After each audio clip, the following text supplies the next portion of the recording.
Hey there. This time, instead of picking a highlight from the show to play at the start, I'm just going to have a short segment of some things I wanted to mention during the show, but slipped my mind or I didn't have time to say.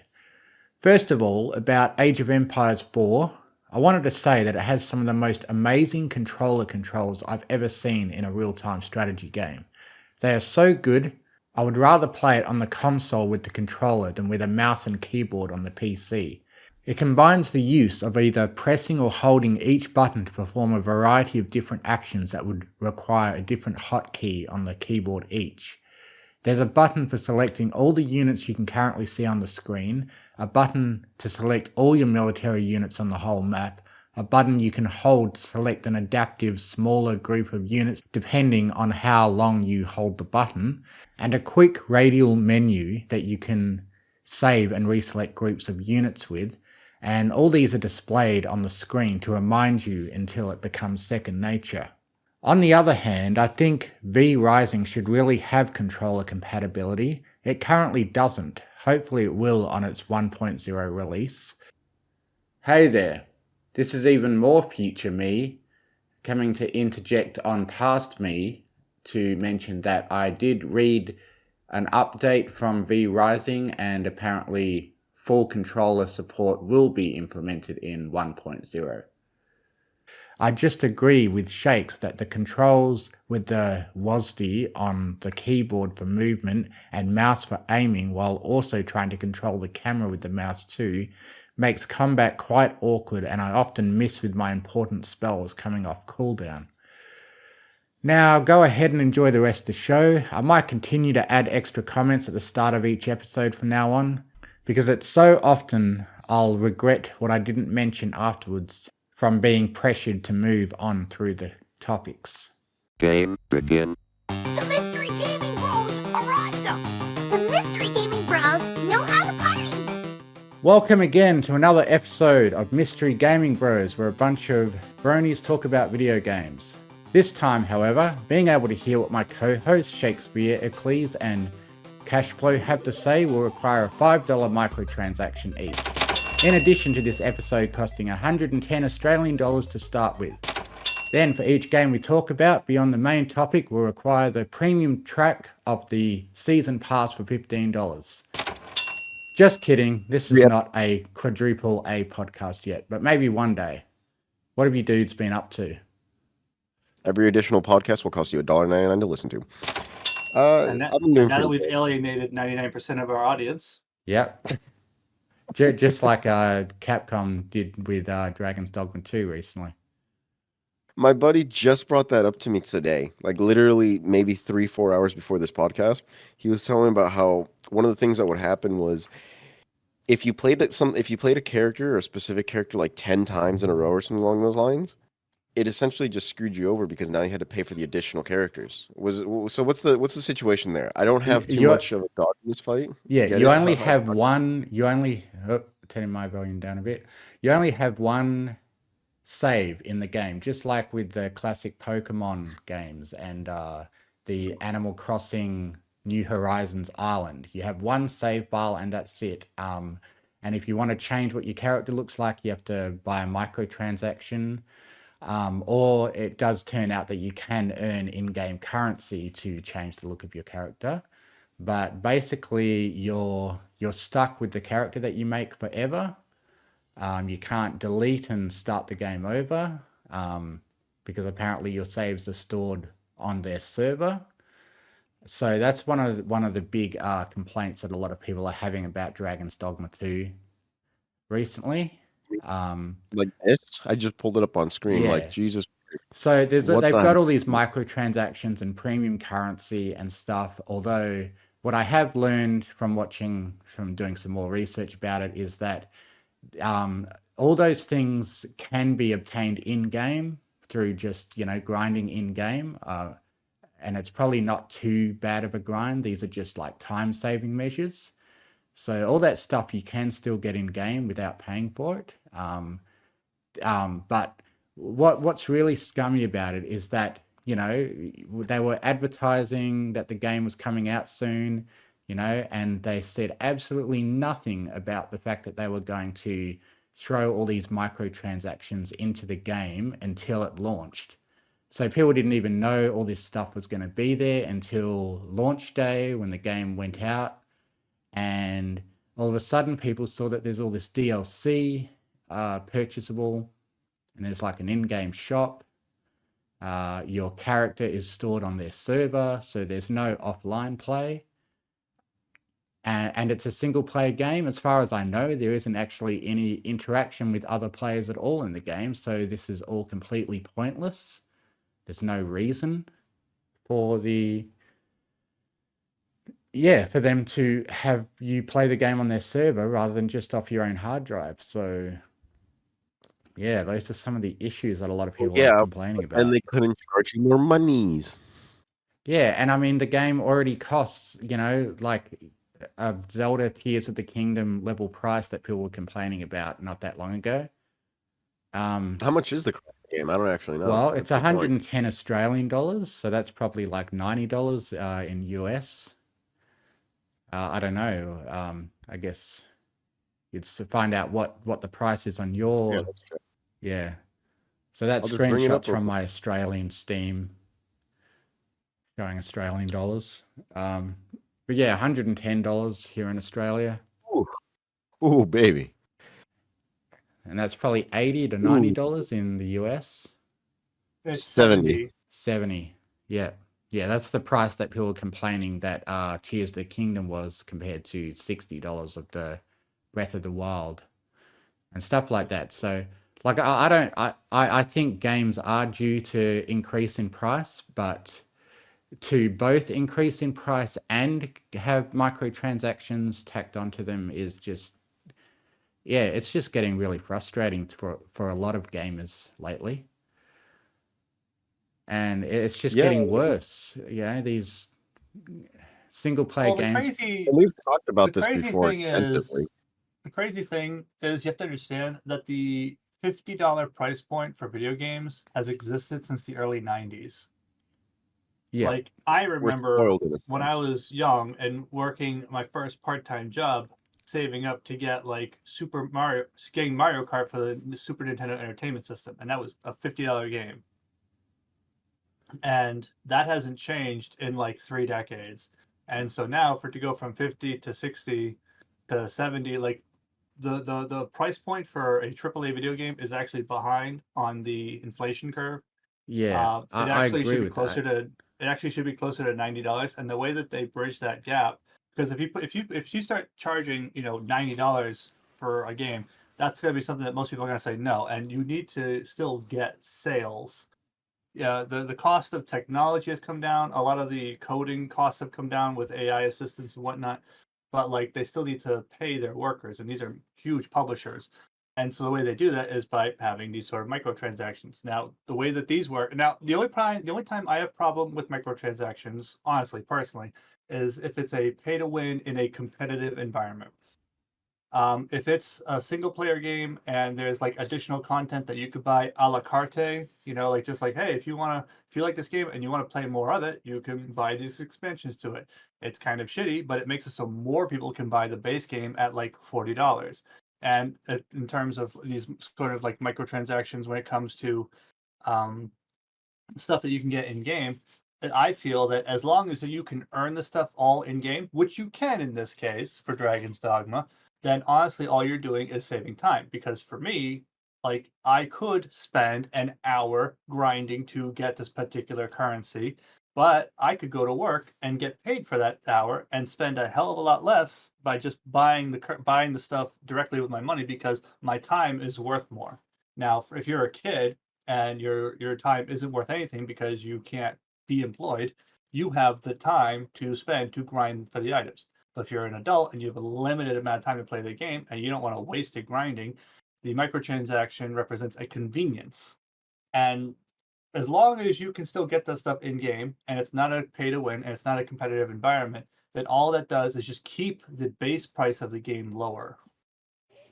Yeah. Right, and that's a good way to look at it. The thing is, though, I think they should just increase the price of games. I suppose that might not look very good and might turn some people off, but it's a lot better for us in general than all these microtransactions and season passes and all this. Why? Well, at the same time, No, it's a hold on, hold on, balance. hold on. Hold on. It's a delicate balance. Like you Ex- can't just increase the price of games because then people are going to say I can't justify. It was like Shakes was saying, you can't justify $90, but I can justify 70. And by doing that, you're essentially going to have less sales overall. Sure, you may say it can take away those microtransactions because you're being covered, but how much of it are you going to lose because you're increasing the price? How many sales and how much cash, like at the end of the day, how much cash flow is going to be reduced because less people are not only buying, but they make money off those microtransactions. And Cash if you flow. don't have to buy them, yeah, I know.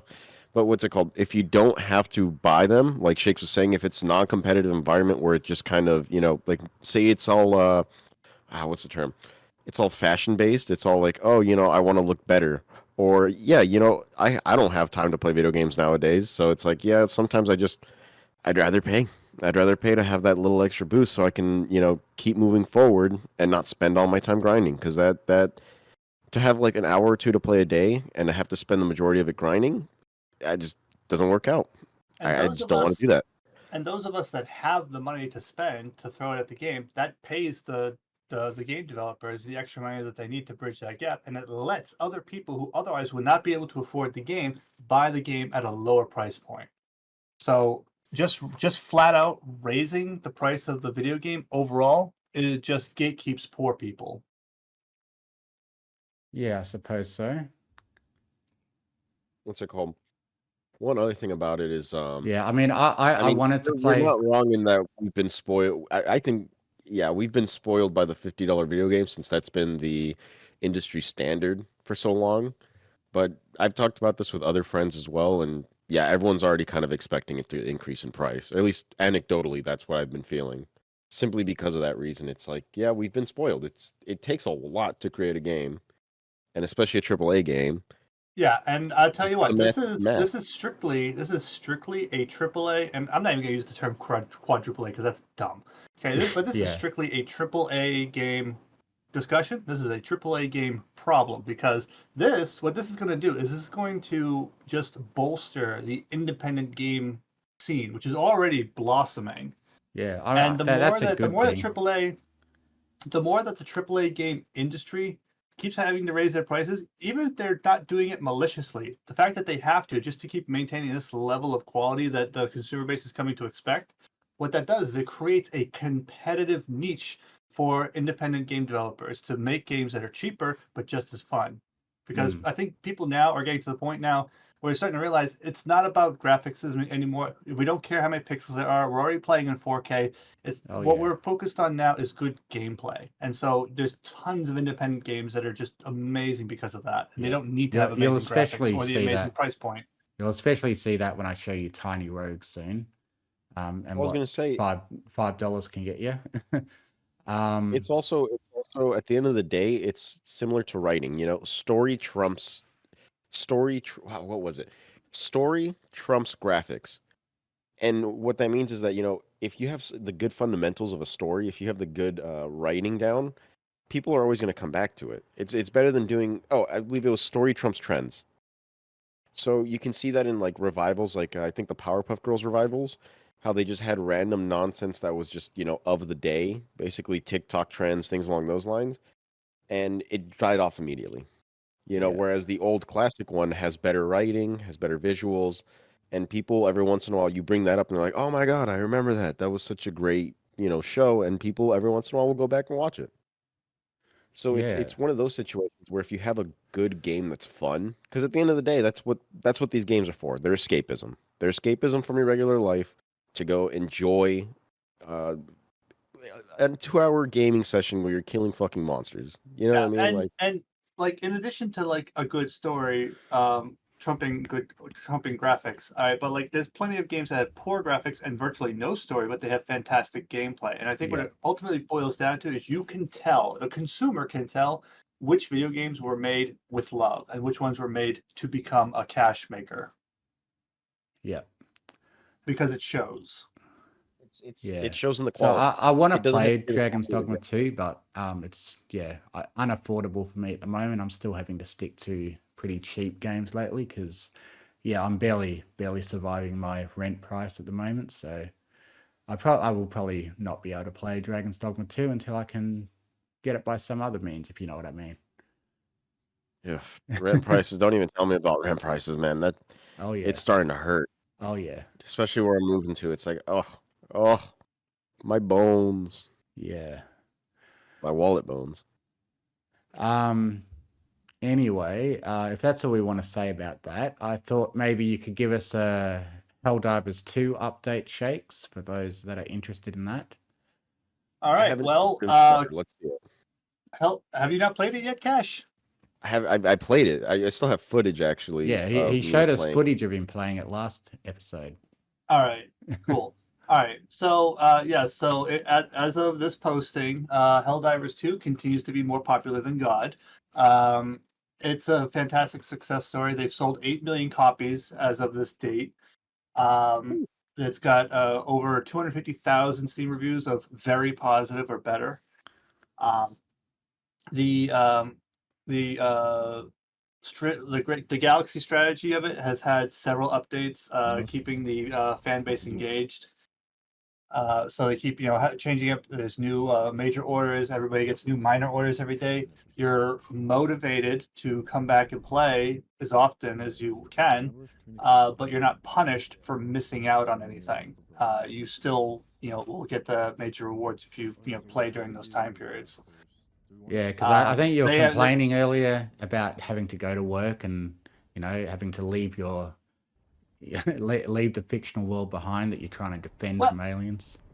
yes, well, that's less of a obligation to the game and more of a addict. Now, I'm not going to say that the game is Leave your addictive, but addiction. I'm not saying that the game is addictive. It's really not. You can quit at any time, but I can't. I can't. I have got 110 hours logged in this game, and I still love the ever-loving crap out of it. The core gameplay loop is engaging. I've never had two missions go the same way. The maps are procedurally generated. The enemies are distributed randomly, but sensibly. Like they don't just appear in dumb places. Like they will be around certain objectives, so you will know where to expect them, but they won't always be there, or they will be in places that you wouldn't necessarily expect, but they make sense. And they've been doing a ton of work on the back end to adjust patrols, for example. Because what would happen is there's a lot that goes into this, but there was a lot of logic that went into where patrols would spawn relative to the players, depending on how close the groups of players were to each other, or if they were all spread out. And it was causing like patrols to spawn like on top of people, where like all of a sudden they would just like blink into existence around you, and then you'd be under attack. And so they've changed it to make it so the patrols would spawn in more sensible locations. And that's the most recent update, but they're constantly listening to the feedback. They're very in tune with the community, which is always great to see. They listen to feedback, and they want to make it the best game possible for as many people as possible. But they're not going to make a game for everyone. They've said that a game for everyone is a game for no one. And then there's some aspects about it where like, hey, you should add this, and they'd be like, no, that's not the game we're trying to make here. Oh, I can tell you've got your graphics turned down with this footage. Those bugs definitely usually have more detail, so this is not indicative of how it normally looks. It's got really rich detail, but it also has the capacity to have that turned down, so it has a flexibility to play on multiple levels. You know what I of think it machines. is? Let me go ahead and check out my streaming set. So what you're saying, Shakes, is that I'm not alone in holding down reality while you guys are saving the fictional universe.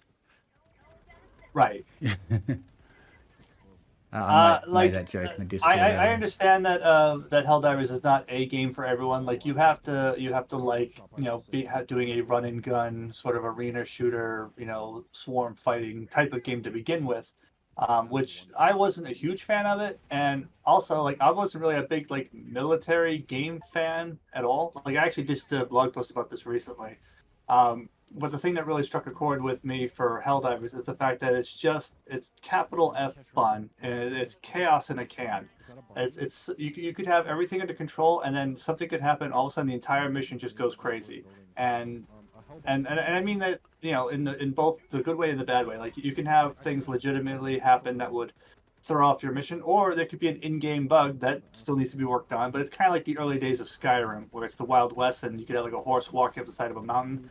And the same thing with this game. You can have some very funny bugs that sometimes they're game-breaking, but there's no, like, aside from maybe losing out on the progress of like a 40-minute mission, which isn't the end of the world.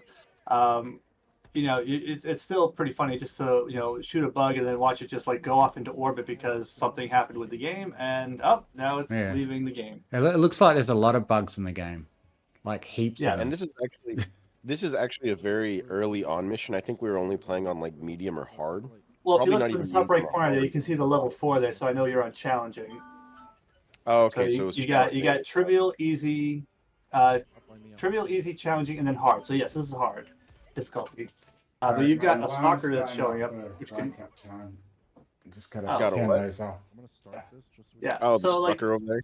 yeah, so like those guys they suck because they can turn invisible, and Oh, hell yeah. they're fast and they're tough. They are the fastest bug in the game. They can outpace you even when you're in a dead sprint. And I remember they've with actually this. What were you gonna say? Sorry. oh and also to go with the stalkers, they've introduced the shriekers, which I don't know if you've encountered those yet. No, I haven't actually. I haven't played the game in like 2-3 weeks, if I'm being honest. I Okay, haven't so touched it the in a while. shriekers are the new flying bugs, and those are a pain. You can combat them by diving onto the ground. As long as you're laying prone, it's very hard for them to hit you. They almost can't, but they sometimes can, depending on where you are. Like if you're on a hillside, you can get it. Right. But they have a large nest that looks like a spore spewer, and you have to destroy that either with a hell bomb or with like a large orbital.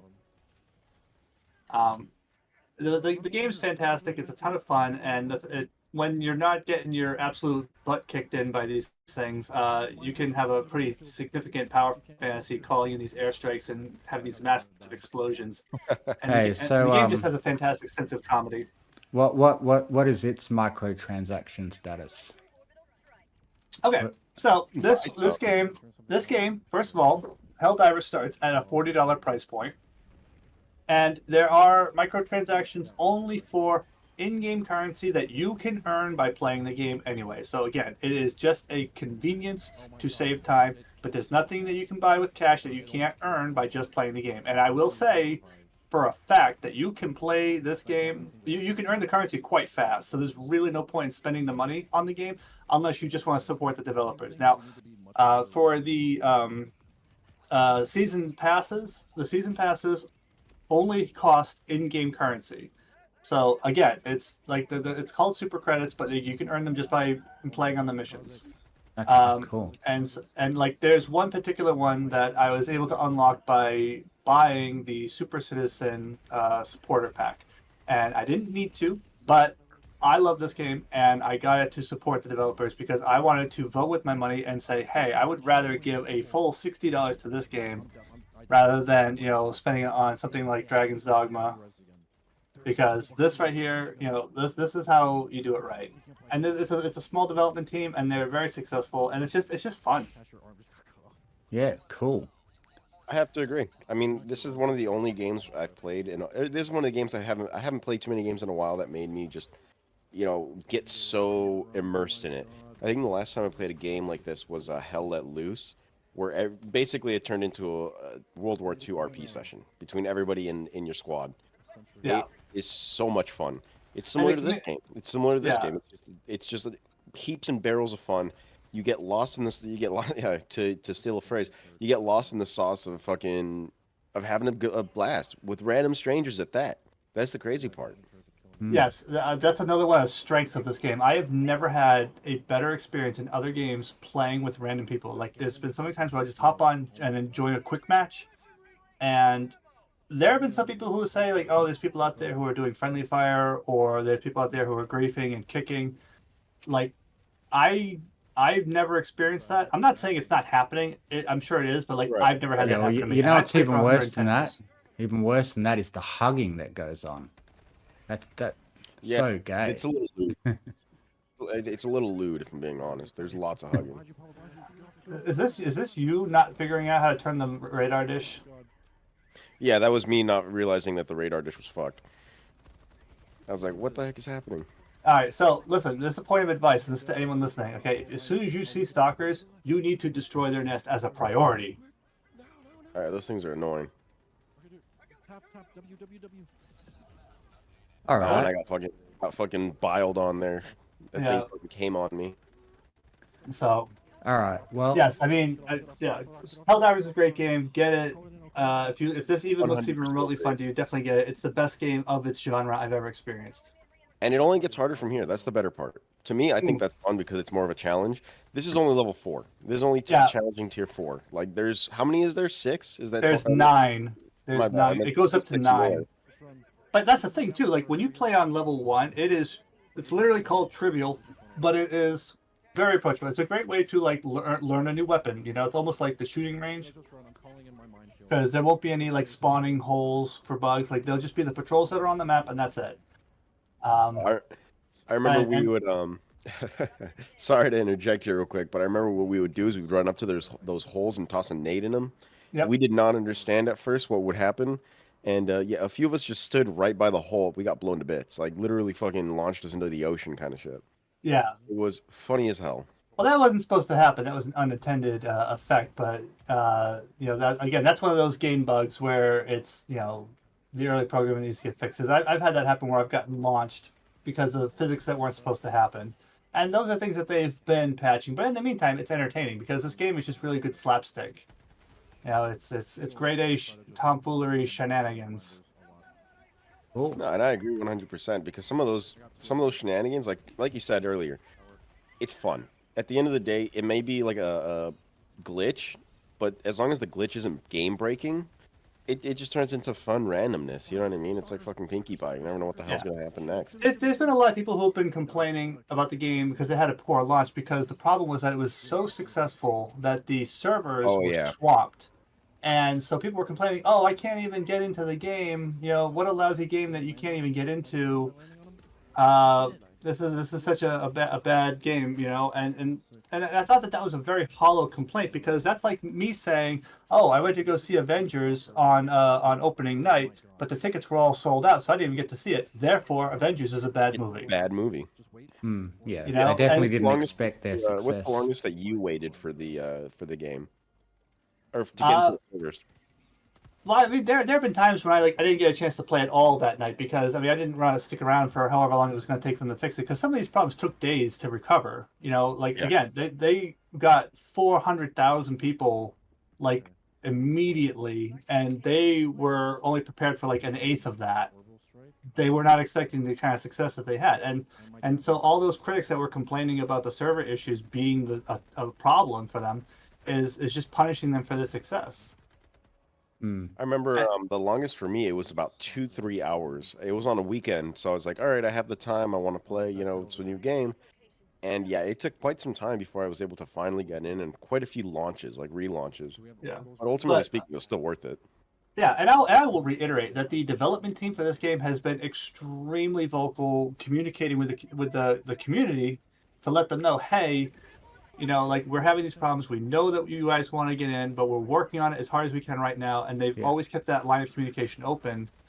Yeah, So that way, players were never like thinking like, oh, we've been abandoned. We bought a crap game. It's like no. All right, you just gotta be patient. We didn't expect this many people, and I think that's the most important thing. Yeah, you know, I is that think if you're I think what you need to remember is that you shouldn't be abandoning these companies just because they have a better than expected launch. Because I mean, this happened with Last Epoch too, and you shouldn't be an asshole by like boycotting them for doing so well, because you should be rewarding them for making such a good game rather than punishing them for success.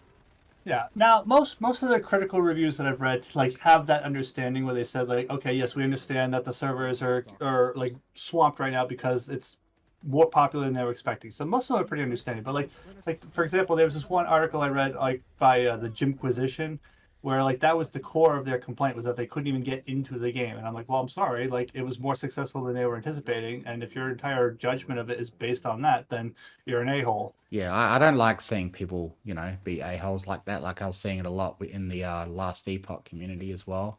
It's like, So, geez, guys, been just last? calm down. but anyways, they have fixed so many bugs. The game performs beautifully for me.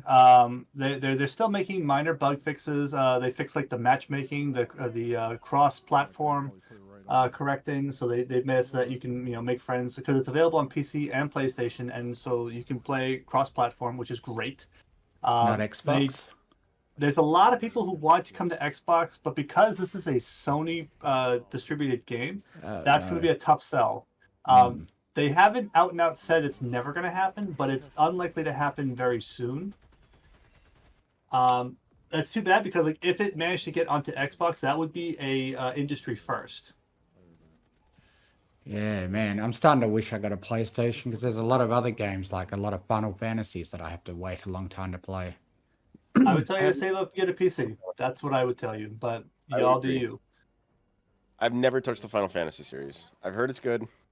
I've just never had the drive, I guess you could say, to go get it. And I had a PS3. Yeah, no, I played Final Fantasy VII back in like 1995. Yeah, same. Didn't get into it at all. It's one of my earliest games. I had that's not Final Fantasy. No? Yes, I thought it that was is. Final Fantasy. That's the Final Is it? Fantasy Victory fanfare. Oh, There's like alright. variations on it in each game. oh, all right. That's Number like the 7. original one. I think I heard that from somewhere else as like a meme, I guess. It Yeah, probably oh, was. yeah. It was. Yeah. I think we all know a certain game that had it as a meme. I'm sure What was it Final called? Fantasy has got a lot of memes around the internet. Yeah. Anyway, let's move on to a game that I've really been enjoying lately. I've been no-lifing at the moment on it, and that's V Rising. Because, yeah, I've been watching the game for a long time in beta, and it's still in beta, but they recently brought out a large portion of the game. Now I'm very Called excited Dreamer. about this, because I played it at launch. Mhm. I enjoyed it enough, but I just felt like the combat was a little sluggish. So, and if you've been playing it recently, I know they've been doing a lot of work on it. So I'm very excited to see what they've added to it. Yeah, so with we- the combat, it is kind of sluggish, but I think it's in a good way. Like it's like you've got your sword attacks, like and as you get, like, you start off with one sword attack where you just swing, or whichever weapon you choose. There's a lot of weapons to choose from in the game, and some don't unlock until certain tiers, like the iron tier or the tier above that, whatever that is. Like I just recently unlocked the ability to use a scythe, which is a whole different weapon from the other ones that has different properties. Yeah, And different and attack apparently combos. there's I mean, pistols, but I haven't found that yet. well, at its heart, it's a survival crafter. For those Yeah. of you who haven't played it. Yeah, so Now, this is interesting. This is an interesting prospect right here. I'm looking on their website. I don't know if you can see my screen right now, but I'm looking on their website. They actually have a creator program. I don't think I've seen this with other games before. I've seen them reach out to individuals on YouTube, say, "Hey, play this game, promote it," but I've never actually seen one take the steps to preemptively give you the opportunity to sign up. I think this is an interesting prospect. I love this. that's Just a bit different. Well, yeah, I mean, you're saving them work. Instead of them coming to find you, you apply, then they check you out. Yeah, so Right, no, and I anyway, agree. with the combat, I find its slow pace a bit refreshing compared to, all these ARPGs that are trying to be just crap going on all over the screen all at once. The combat is a bit more methodical in that, you're mostly slashing your sword, but then you've got cooldowns on your spells and abilities.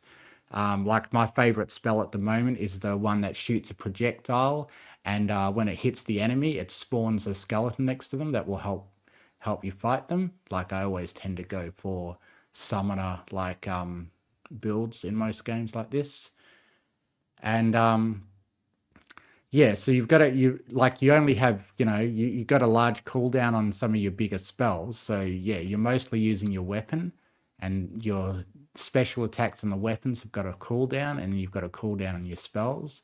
and that kind of gives the combat a slower pace, but a more understandable pace, because your opponent, the bosses have got the same sort of thing where they have slashes and then cooldowns on their abilities, and you've got a time when you're going to dodge and stuff like that.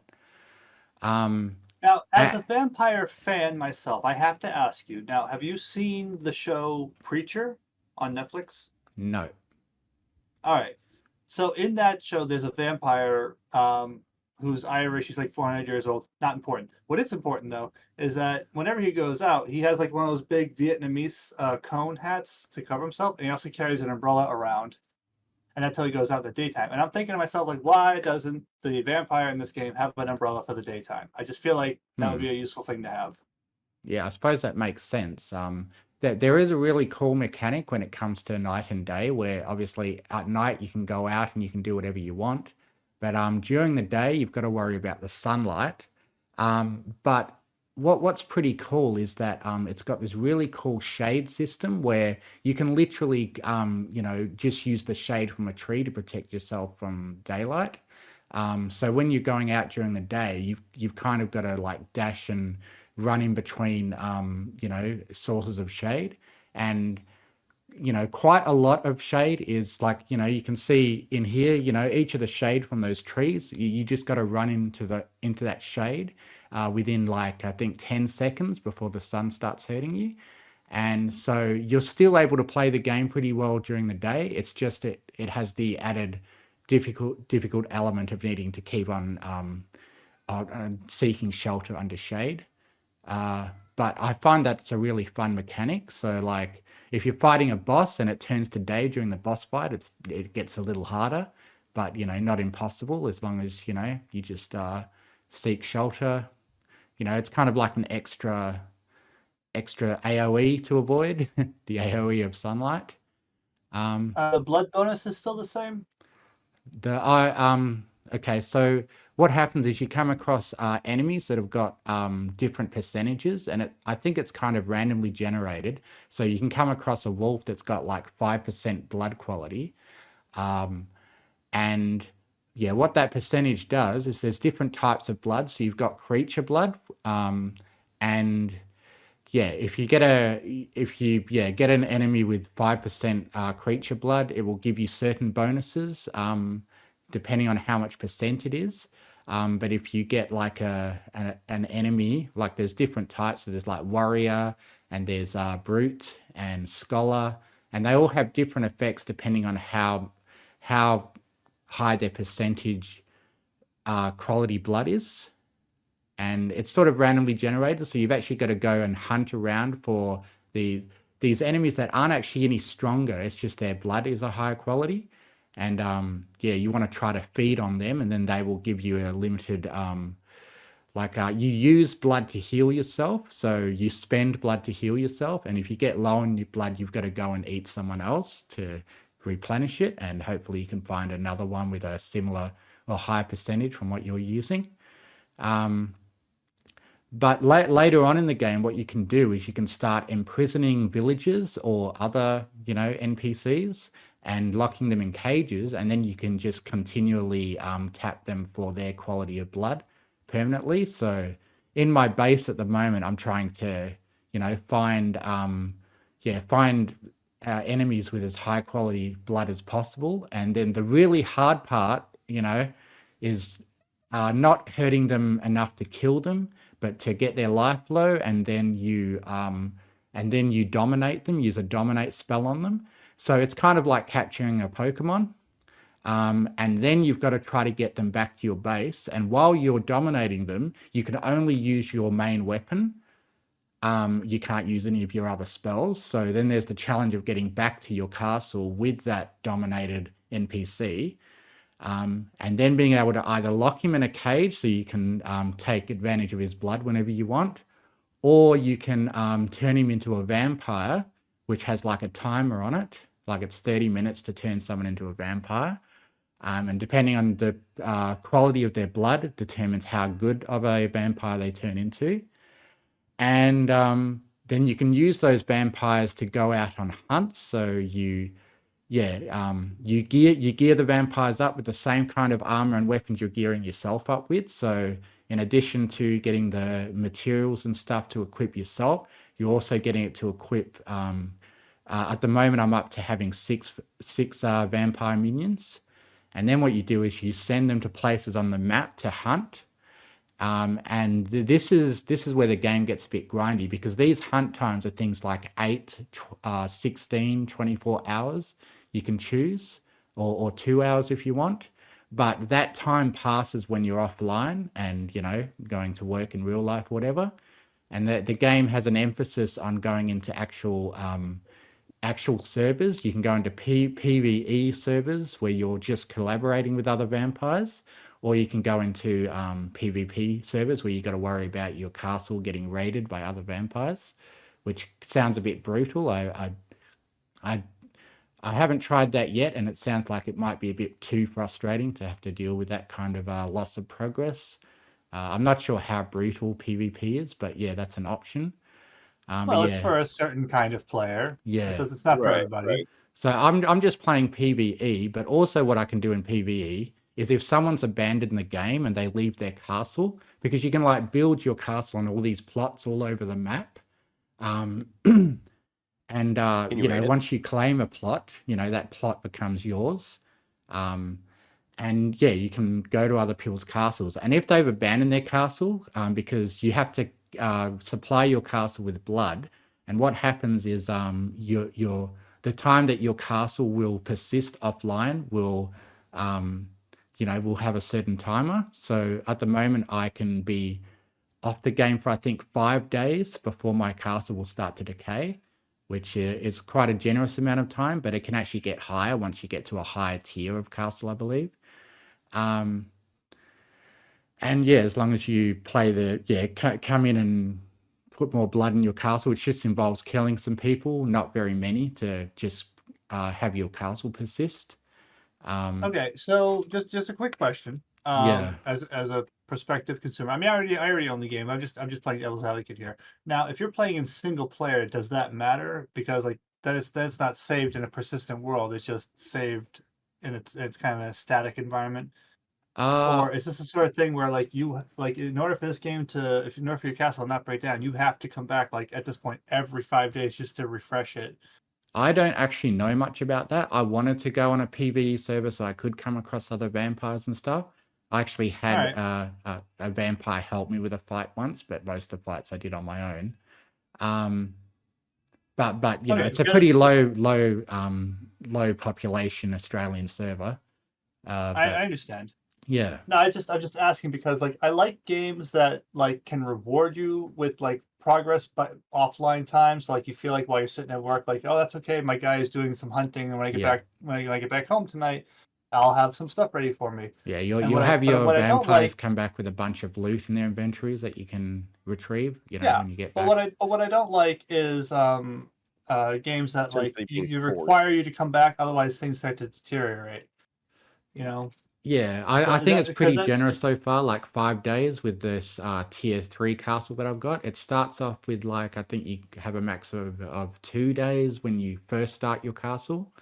But yeah, it doesn't take very long to get to a tier 3 castle, and I guess, right, but I mean, so for me, it just kind of harkens back to like a mobile game where it's like you have to come back and get your daily to get your combo because you have to do it 30 days in a row, but if you miss a day, you gotta start over again, It's not quite like that. It's just coming in to make sure your castle can persist, which doesn't take much time. Like I saw some people complain about that in reviews before I was considering buying it. They were like, "Oh, I lost my castle and all my progress and stuff."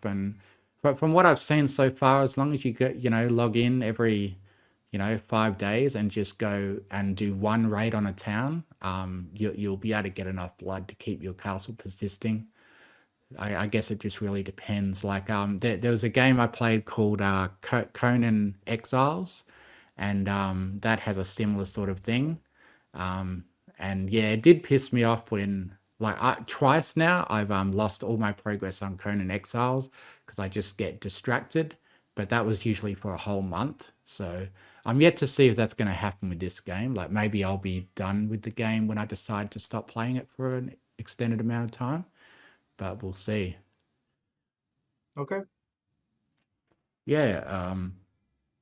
And yeah, progression in the game is locked behind the boss fights. So when you beat a boss, you unlock some sort of new spell, such as the ability to turn into a wolf vampire. Like, the wolf allows you to start moving faster as if you're on a mount. There are mounts as well, which I've only just unlocked the ability to get, and I haven't actually got one yet. But yeah, you got to beat a boss to be able to dominate horses. And basically, yeah, like each new recipe and stuff like that is, behind a boss that you've got to defeat, and they're pretty challenging. Like I think each boss usually takes me at least five attempts when I've got to like run back to my corpse and get my stuff back and try again. And there's a lot of factors that you can do to try to increase your chances. Like you can make potions that will give you temporary buffs, and they're like 30-minute temporary buffs, so they're not too annoying to have to keep drinking all the time. And there's there's the blood quality, like trying to find an enemy with a good blood quality before you go into a fight with a boss. And then there's also the blood moon that happens occasionally. So I think every couple of nights there's a blood moon, which will give you like an extra 15% to all your damage and stuff. So when a blood moon starts, you're like, all right, now's the time when I got to go and make an attempt on a boss while I've got this, bonus. So there's all these factors that make it pretty fun to get through these games. And you have to like collect materials to upgrade, your armor for you and your vampire minions and stuff. And to do that, you got to go on regular raids into villages where you slaughter, low level easy villagers and the, bit harder guards that are around the place. And it's pretty easy to get overwhelmed if you aggro too many of the guards and stuff. But yeah, it's been really fun. Well, good. Did you have anything to say about your experience earlier in the, during the earlier access? I didn't get terribly far in it. I mean, I made like a basic wooden castle. The build menu, I don't know if they've improved it, but the build menu was very unintuitive in my opinion. Matter of fact, like it was very hard for me to find like how to build a door. There wasn't really much of an explanation to that. And I will say that the playability of a game, because we got to remember Steam has a 2-hour refund. I didn't refund it, but a lot of people would if they get to a point where they've played it and they decide, oh, I don't like this game. And because of that, video games need to understand that they will live and die by their tutorial. And so once you get out of the initial area where like you learn how to move around, how to consume blood, and how to do combat in the tutorial area, there wasn't really a ton of tutorial on how to craft a castle. They'll get a text prompt saying, hey, build a wall, hey, build a blood heart, and it tells you to do these things, but it wasn't very good at the time telling me how to do it. So I found that to be frustrating when I was going through that. Yeah, As a I matter, don't really, I don't really remember there being much of a tutorial, but I also don't remember it being unintuitive and me not being able to figure it out myself easily. Right. I mean, like I was able to build a castle, but like I had to build all walls, and I had to keep like tearing down a wall to get out of my castle, and then build it again to get back into it. Because like I just couldn't find the tab to build a wooden door. That only kind of happened to Yeah, me that is because I didn't have enough materials to make a wooden door yet. So yeah, I had to pull. Right. Well, but that was like not the really point. early Like, on. I couldn't find it in the menu despite like me digging through it, and I'm a pretty seasoned gamer, so I know Yeah. how to like try to figure these things out. Yeah, you start And the off with a fact that really primitive thing where you can't even have a roof until you reach like castle level 2. That's when you yeah. can start building proper walls and actually have a roof over your head. Before then, Yeah, that you've was got another to thing that baffled me because like yeah I had to make the fog generating yeah. item to not get killed by the Later on, sun. you'll only need that fog generator for like courtyards and outdoor areas of your castle that you decide to make, because there's this pretty cool No, I understand, garden. but like Yeah. just the fact that like I didn't have a roof at the beginning there, like I didn't understand like, okay, where's the roof tab, and I just kind of Yeah. I struggled a lot with the castle building mechanic. I did not find the combat enjoyable. I mean, I understand that it's not, it's designed in a certain way. It didn't feel very easy for me. Like it definitely was not the same as something like, say, Hades, for example, Yeah. which was a lot more frenetic and, Yeah, and I faster do paced. admit that I did find the combat a bit awkward with how it's WASD, which I'm not used to in action RPG games. Because yeah, I'd have to, because like yeah, it is awkward to have to try to rotate the camera and walk around with the WASD, and then you press a spell button and it comes up with like a with an aimer, and what will often happen is I will miss, with my projectiles, and because yeah, there is a bit of awkwardness Yeah. there. Now, for something like that, I really felt like there should be more attached to the mouse, where you could like select from like on your keybinds. First of all, you could use your mouse to aim and move around. Depending on which buttons you're clicking. Like if you click right click, you could be walking in a particular direction, kind of like the Diablo setup. Yeah, Which yeah. They've again, I'm apparently not. deliberately decided not to do that, and there's a lot of people that play Last Epoch or games like that, and there's a lot of people that hate that PoE doesn't have that. So there's a lot of action RPG players that are used to using WASD. I wasn't one of them, so yeah, I found it a bit awkward to control, but that's probably because I'm new to playing a game like this with WASD. Right, and I understand that they're trying to be different, but sometimes a system is designed the way it is because it just works. Mm, And not to get all Todd Howard about it, but like if it just works, keep on. There's nothing wrong yeah. with using it. You don't need to reinvent the wheel. Having a survival crafter with vampire is a unique enough spin where you can use a familiar mechanic. If you play like a first person shooter and you right click to shoot, left click to aim down sight, but like if you reverse those things for your game just to be different, you're just going to be confusing to people. Well, Um, yeah. because I've played games that are like Hades, for example, but the control scheme is different. Like I go back and forth between playing Hades and like Cult of the Lamb, and like the light attack, the heavy attack, the special attack, they're all bound to different keys, Mm. and you can like change those, but the fact that they're different between them, there should be a standard. And then on that note, and I'm kind of going into a rant here, but I'm going to cut this one short.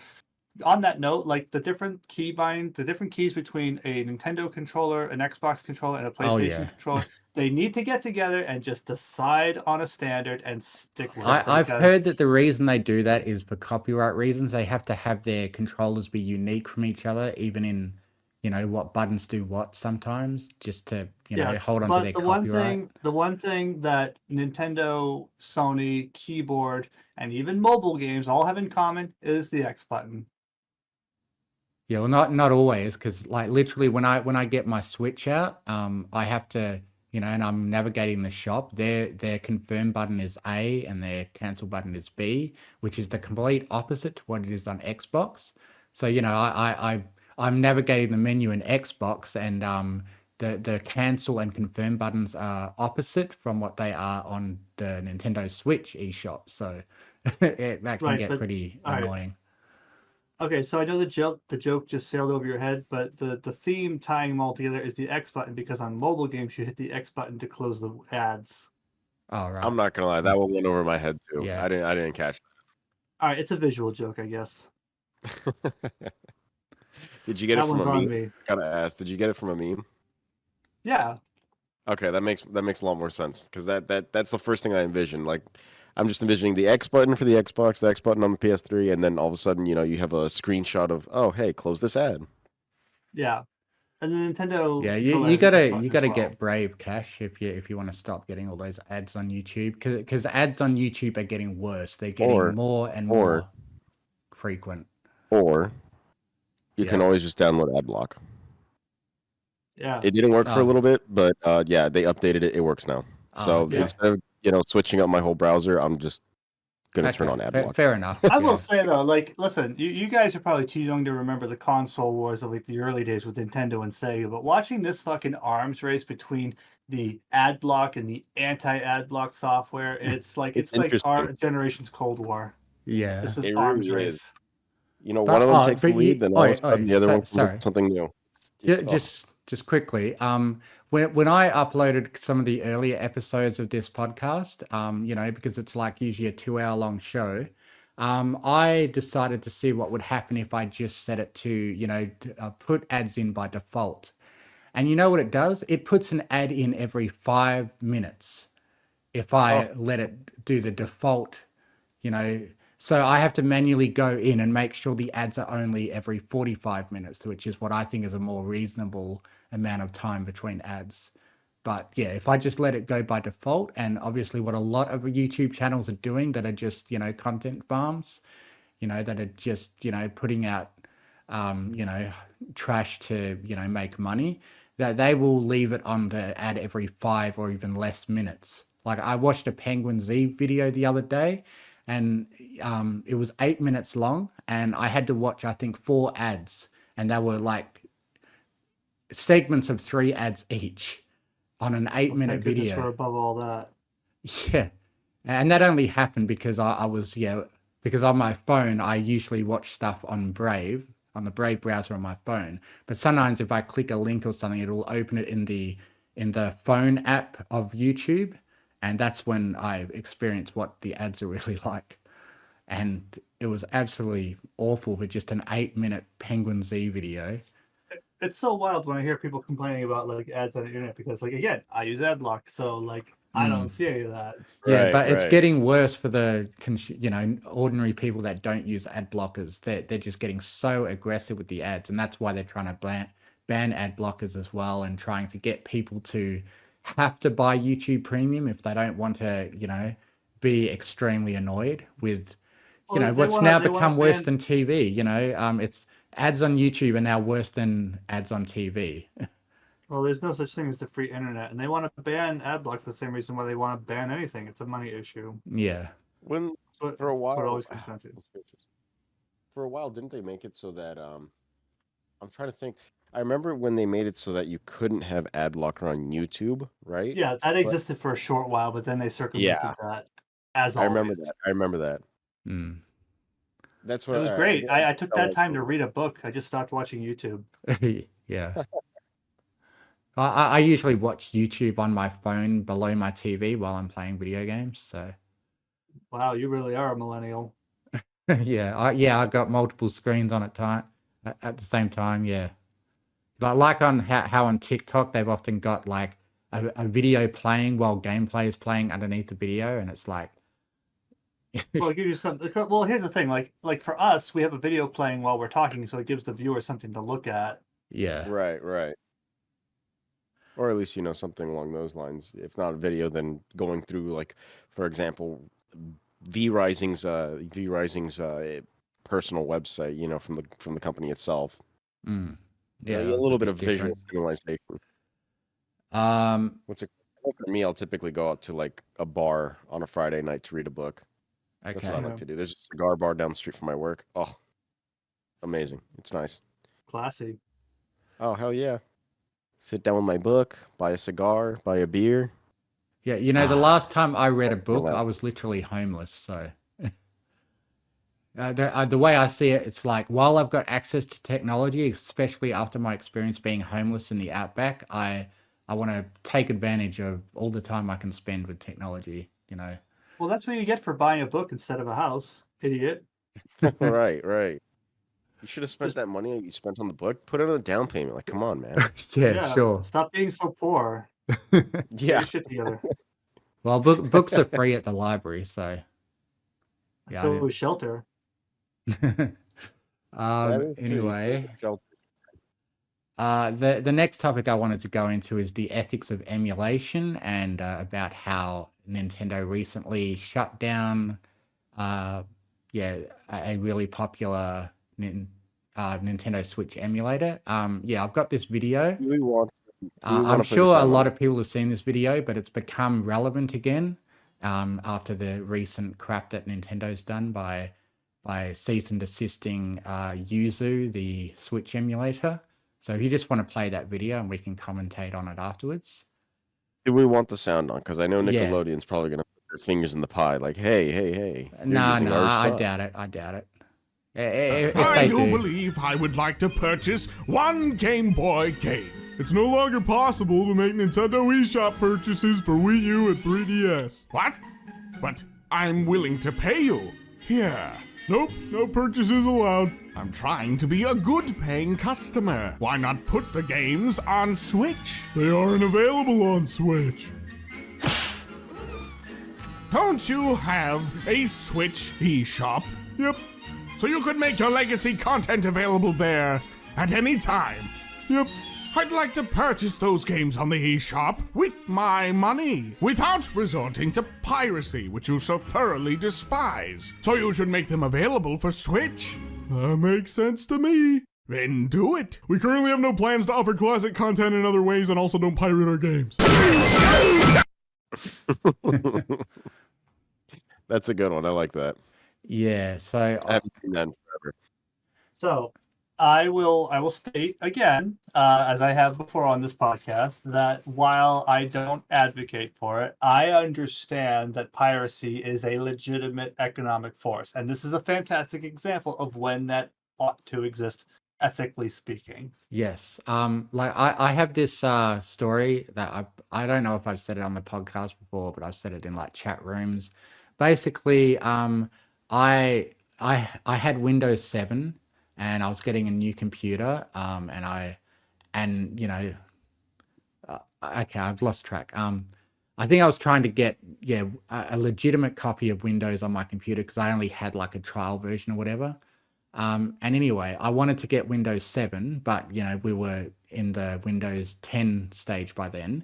But I heard all this crap about how Windows 10 is spyware and adware, and so I didn't want it, and I wanted to get Windows 7.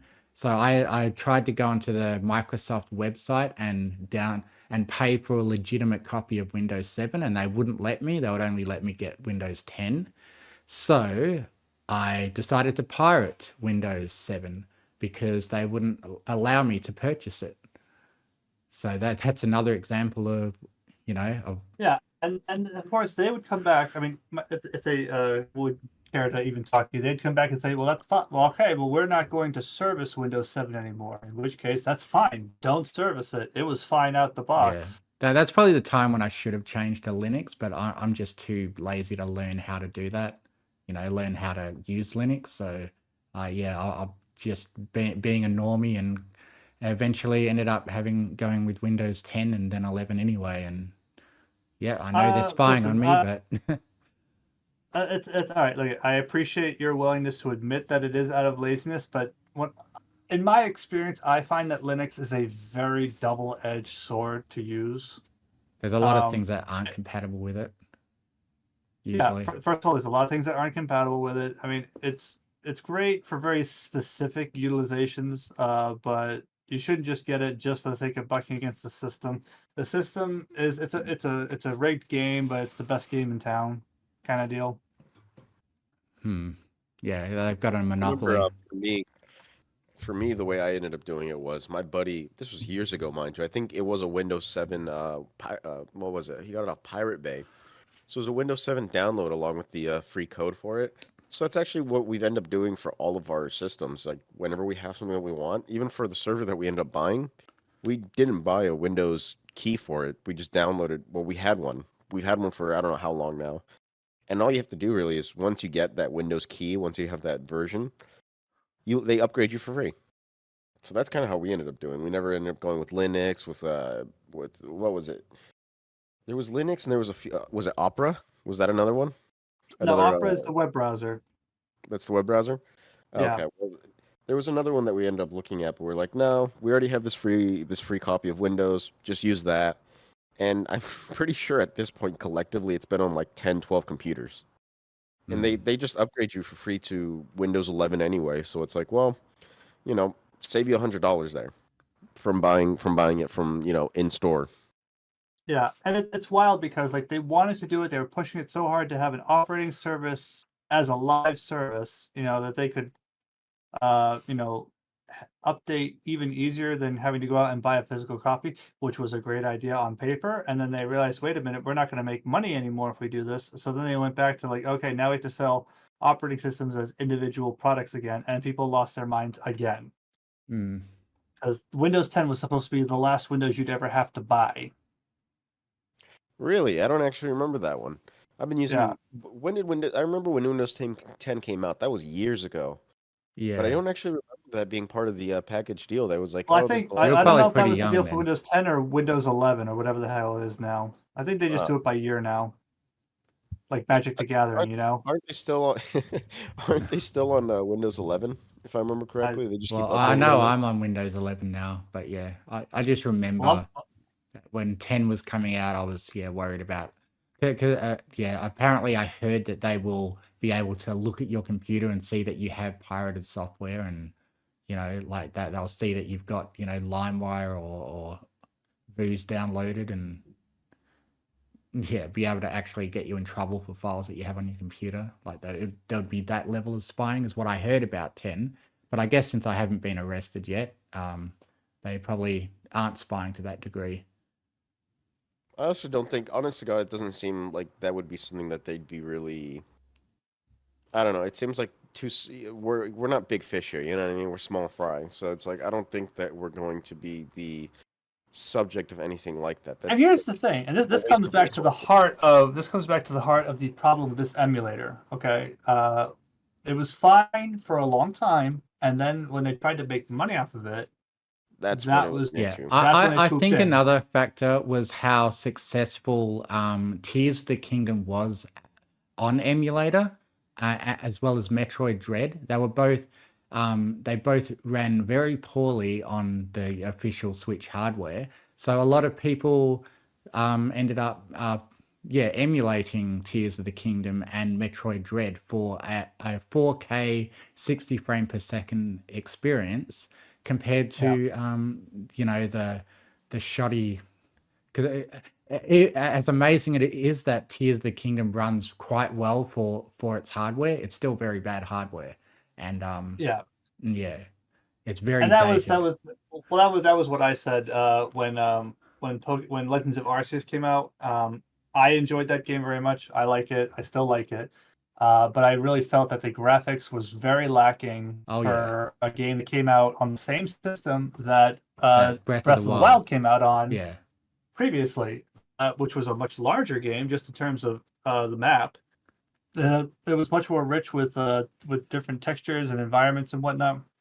And I felt like that the graphics what became the sacrificial lamb on the altar to make a certain release time. But that's just my theory.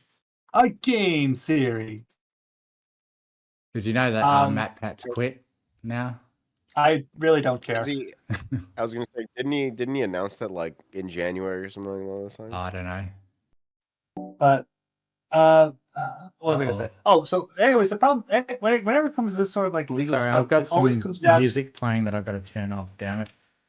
From Okay, so Wolf, whenever it from comes to a that. legal issue like this, Okay, go it ahead. always comes down to money. Um, and that's the heart of it. It's like I could go out there and I could write fan fiction all I want, and as long as I'm not making any money off of it, whatever intellectual property I'm using to write that fan fiction, they're not going to care. Fan fiction is considered free use. But if I go and publish a book, with that's a fan fiction of like say Twilight, Yeah, um, then it's like, oh wait, no, you can't do that because Twilight is a copyrighted intellectual property. So like, okay, well, what if I turn the vampire into a billionaire? Then it's like, okay, now instead of a vampire, it's a billionaire. Now you got 50 Shades of Grey. yeah, As long as you make it intellectually distinct, now you can make money off of it.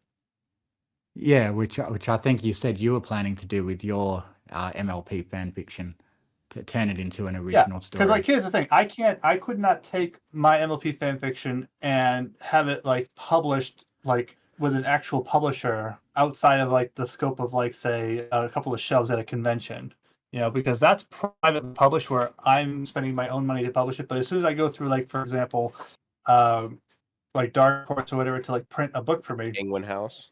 Penguin House, any of those. If I have them publish a book for me and I have it released in retail stores, then you start running into trouble with like, oh yeah, this is copyrighted material. You can't make money off of this, and that's the distinction. Okay, whenever you have these sorts of episodes where it's a cease and desist, or you have a lawsuit because of copyright infringement, it's because it's an issue of money every time, and they have to defend their copyright because that's just how the copyright law is written. The copyright law is dumb and it should be changed. And basically, it keeps getting revised to serve Disney first and foremost. They're the biggest lobbyists for that crap. Yeah.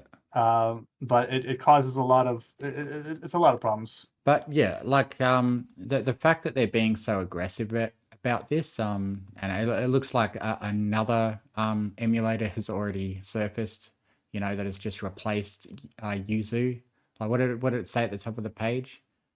It's like called Suzu or something. But Yeah, they're causing their own problem. Like a lot of the reason why people are pirating stuff and all this is oftentimes because they can't even buy it. So No, if you I don't even understand. give Listen, them the option to buy it even, or it's more convenient. It's with games too, with like terrible like Denuvo, which is apparently something that's making Dragon's Dogma 2 perform really badly. It's like a DRM that they force into the game, and you know, a lot of people end up pirating those games just so that they perform better. So like a pirated version will perform better than a paid version, and that's another thing that causes a lot of piracy. You know, because of this crap that they do, you know, with anti-cheat and de novo and other DRM. They're causing their own piracy problem with, you know, their attempts to stop it. They're making it but more like, appealing to pirate. here's the thing: these companies would rather not spend the time and the resources to pursue these people who are doing this, but they have to because of the way copyright law is written. They are obligated to defend their copyright in accordance with the law, because otherwise, if they don't, it could fall into the domain of free use, and then they lose all rights to it. The copyright law forces them to go after these people like this, and the other aspect of it too is that if you have all right, and in this case, this is what's happening. Okay, in other cases where you have something that's a property of yours that is actively making money, and then someone else infringes on that copyright, and then they start making money off of it. Now they're making money off of your property that you have. Like, I understand the purpose of it to protect a creative's intellectual property, but the way that it's being pursued in this way is pretty much just because of the way copyright law is written. And my official stance on that is that the copyright law needs to be revised. That's the whole point. Because as it's written right now, it's going to keep leading to these problems, especially if they're going to keep making poor business decisions like this to prevent people from purchasing it legitimately. Yeah. Well, I mean, it's like all things. It's especially when you're dealing with such big, how should I say, such large moving organizations like this. You know, it's like Rome doesn't fall in a day. It wasn't built in a day. It won't fall in a day. So it's one of those And kind of situations where yeah, eventually it I've slowly changes. I've worked in the corporate environment long enough to know the higher up you go, the the lower their mental age gets. Like, you get to upper management, they become like a 5-year-old. They can only learn by hurting themselves. And the bigger the company is, the more true that is. Like, that's why AAA has been floundering lately, is because they've always felt that they've been too big to fail. And now they've been failing. Like, you look at like the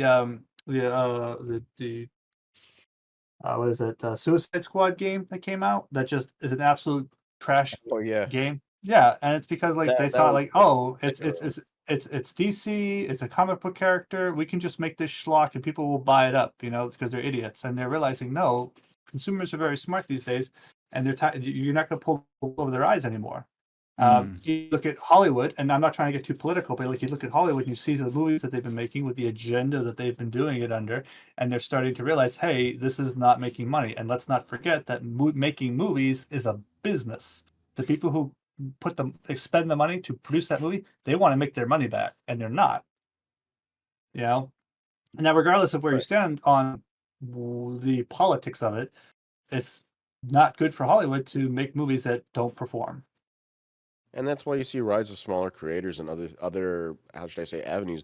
I've heard Atlanta's been growing much more in the movie making business because they don't have as big of an agenda. You know, everyone has an agenda in a sense, but it's still a decision, a creative decision, how much it shows in a particular project.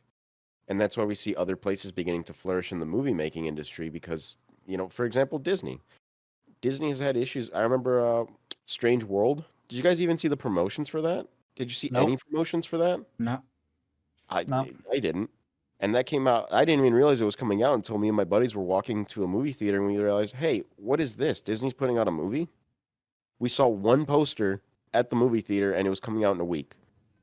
It's like, you know what? Yeah, I get it. You have certain things you want to push or you have your own ideas.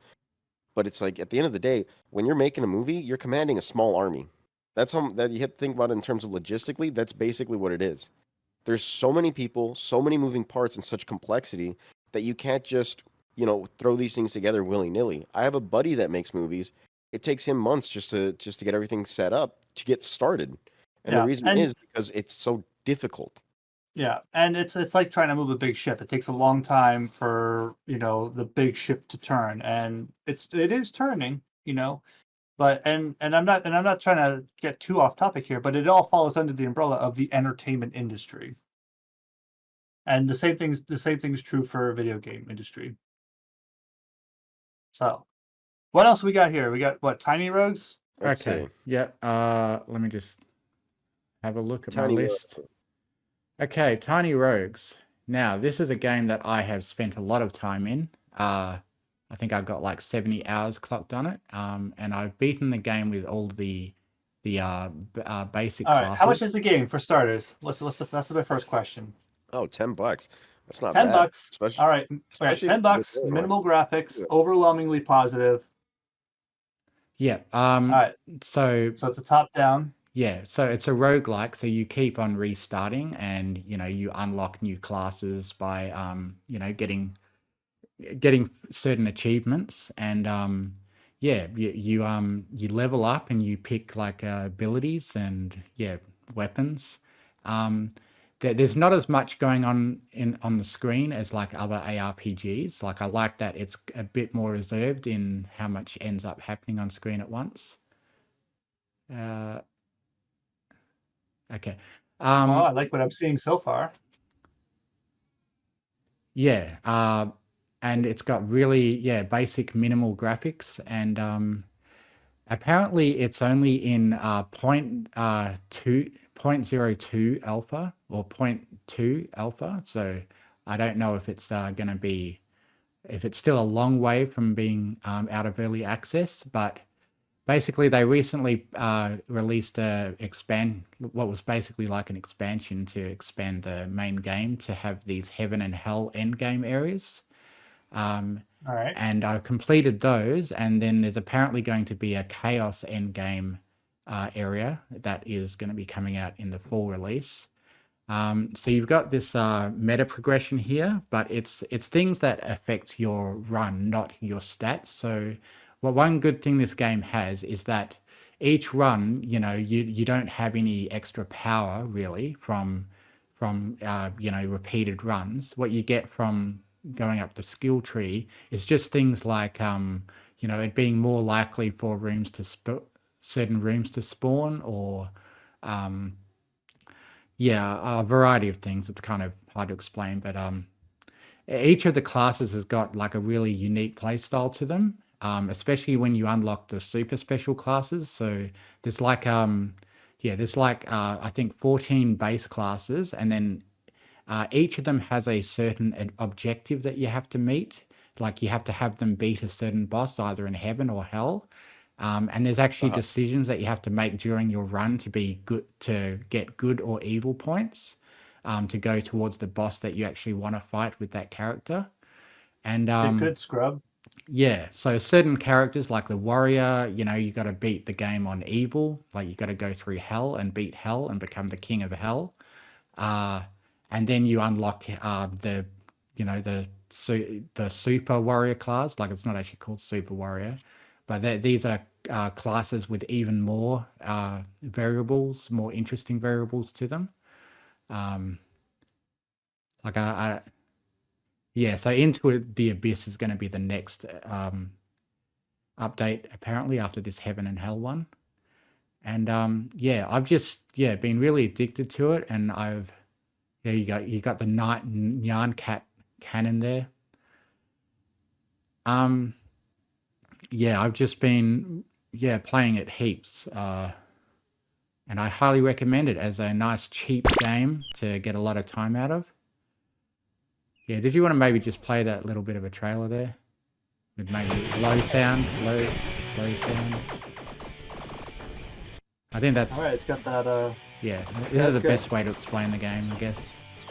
To show it. This reminds me of another game, and there's a reason why I pulled it up, actually. Yeah, you've got all I'll kinds say of that. different types of weapons that have got different properties. Like that spinning one is an orbital. And like orbital speed is one of the stats that you can get. You can get like orbitals that go around you, but then also an orbital weapon. You've got short range, high damaging weapons and long range projectile weapons.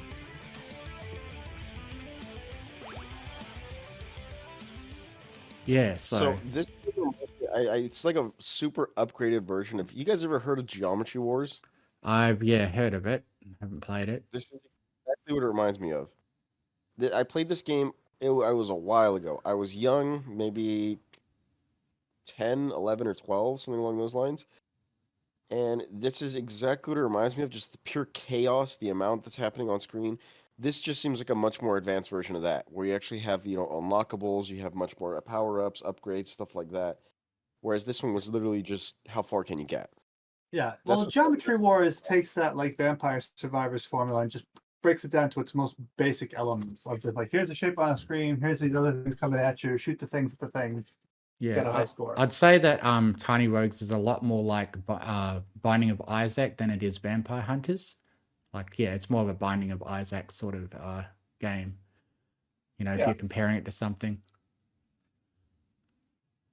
It looks fun.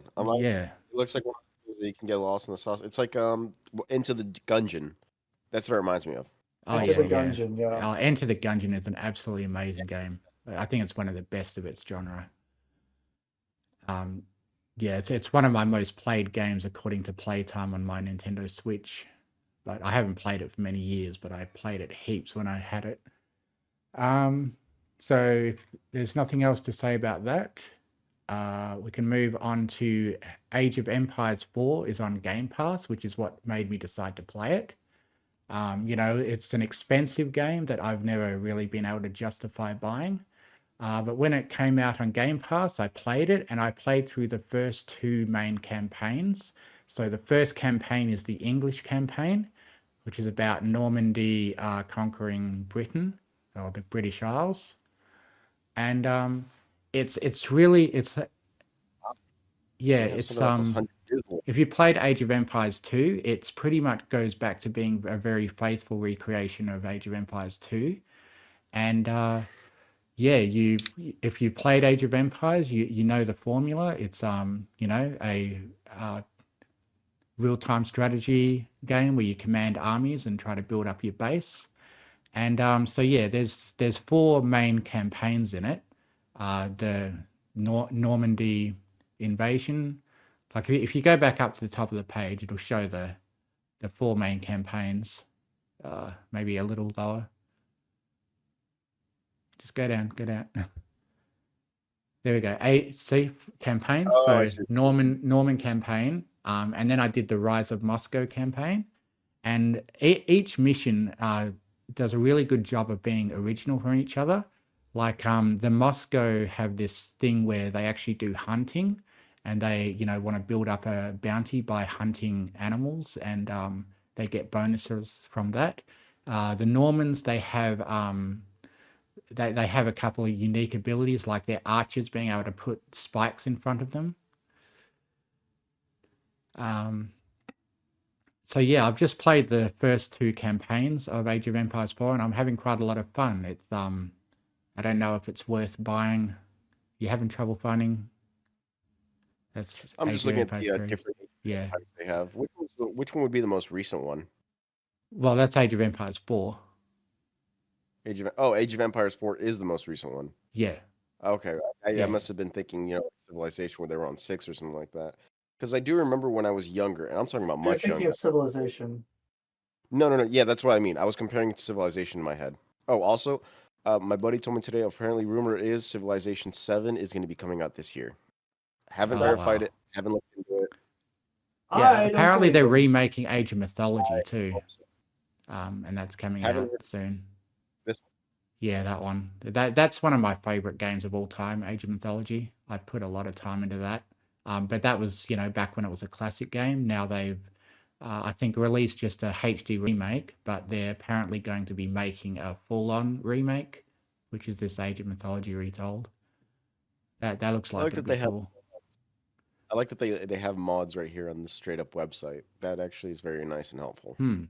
Yes, like I love Oh yeah. any game By the that way, embraces the mod community. yeah. By the way, Oh yeah. on Agree with Game you on that one. Pass on the Xbox, mods are available for Age of Empires 4, so you don't have to get it on Steam to play with mods, which is pretty cool.